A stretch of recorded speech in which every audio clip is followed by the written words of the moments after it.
এই গরমে আমার খুবই পছন্দের একটা আইটেম, তা হচ্ছে কাস্টার্ড। কাস্টার্ড খেতে তো অনেক ভালো লাগে, তাই না? আমার আম্মুর কিন্তু অনেক বেশি পছন্দ। আর আমরা সবাই কিন্তু খেতে মোটামুটি অনেক পছন্দ করি, যেহেতু অনেক বেশি গরম। আর এটা বানাতে খুব একটা বেশি টাইম লাগে না, ঝটপট রেডি করা যায়। আর ঠান্ডা ঠান্ডা খেতে কিন্তু অনেক বেশি মজা লাগে। তাই আজ সন্ধ্যায় স্পেশালভাবে বানিয়ে ফেলেছিলাম কাস্টার্ড। আর বাসায় যা ছিল সেরকমভাবেই নর্মালভাবে বানিয়ে ফেলেছি। খেতে কিন্তু বেশ মজা হয়েছিল, দেখতেও কিন্তু অনেক সুন্দর লাগছে, তাই না?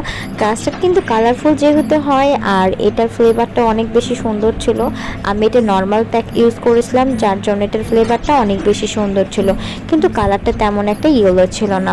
তারপরেই তো আমি কিছু স্পেশালভাবে এখানে কাজু বাদাম কাঠবাদাম দিয়েছিলাম, যেন দেখতে অনেক বেশি সুন্দর লাগে আর খেতেও বেশি মজা লাগে, কারণ আমার বাদামটা সবসময় ভালো লাগে। আর এখানে ঠান্ডা ঠান্ডা আইটেমের ভিতর কিন্তু বাদামটা দিলেও একটা ফ্লেভার চলে আসে অনেক সুন্দর।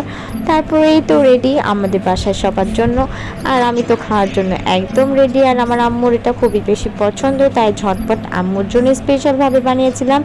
আর আমার বাসায় নাইফ তো আছে, এটা খাওয়ার জন্য একদম রেডি। তারপরে এই তো সন্ধ্যা হয়ে গেল, আমাদের খাওয়া দাওয়া কমপ্লিট।